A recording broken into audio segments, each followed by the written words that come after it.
Hi and welcome back to Inspiring Creative Women. My name is Catherine Elizabeth and I've just got a short video for you today on psychology of sales, because you're probably out having fun and you don't want to always listen to videos on a Friday night, so I'm going to keep it short.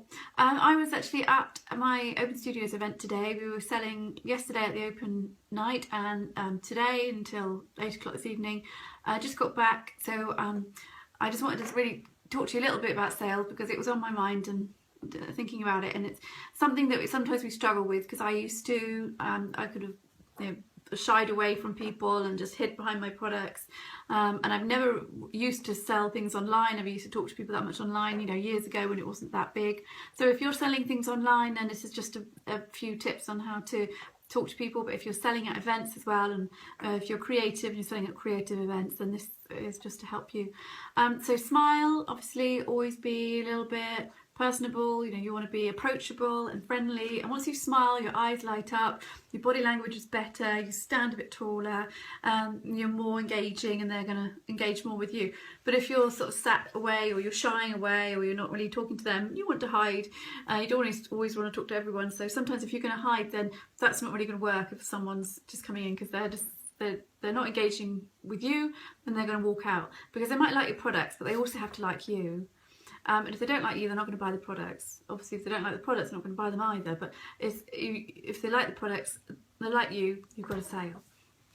So personal, but sometimes I find it nice just to compliment someone, not in a fake way, but if you just like something that is on them. So if they're wearing something nice, then great. I always think if I see someone with amazing earrings on, amazing jewellery, I'll say something.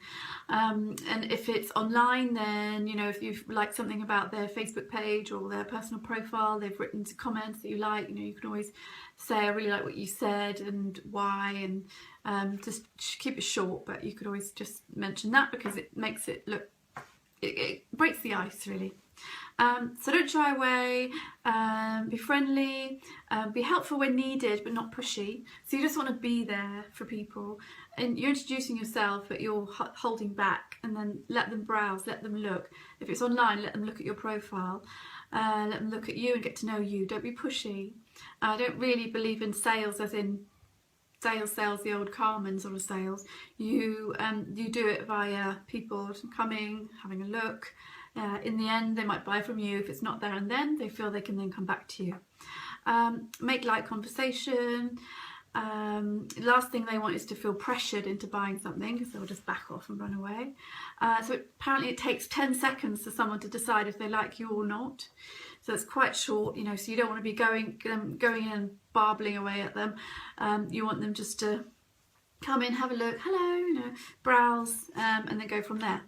You can use humour to break the ice. That's always quite nice. If someone with a hat, someone picks a hat up and says, I don't like hats really, they don't suit me. I'm like, oh, well, there's always a hat to suit everybody. But if you make a little light joke about it, you're not pushy, you're not saying, well, this one suits you, or this will suit you, or why not? You're just making a little bit of humour. Then if you can also put in a point across to them in that humour, which answers their questions, and they don't feel so scared about your product, whatever it is, because they might feel like they want to ask questions, but they don't. So you could just sort of, them, you can understand them, and you can see where they're coming from. You could sort of answer those questions in a funny way without them having to ask you,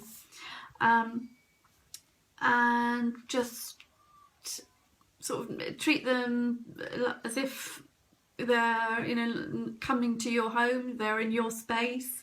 So you're just being friendly, you're not being grumpy, you're being positive, you're being kind, you're there if they need you, and then if they want to ask you things, you're just there waiting, so they can say, how much is this, when they want to know. You're not going to go and going, oh, this is this price, this is this price.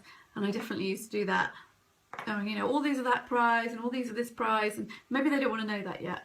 So you're just going to let them browse and have a look and feel comfortable in your space. And again, don't be pushy. So that's it, just a few little tips. And I've got a little friend down here. Oh, it's Friday. Come say hi. He's looking a little bit grumpy. Oh, I'm quite cute. It's Reggie. If you haven't met him already, He's been in a few videos. Okay, good night. Have a lovely day tomorrow. If you're working, have a great day working. If you're not and spending time with the family, then brilliant. Have a good time. And speak to you next week. Bye.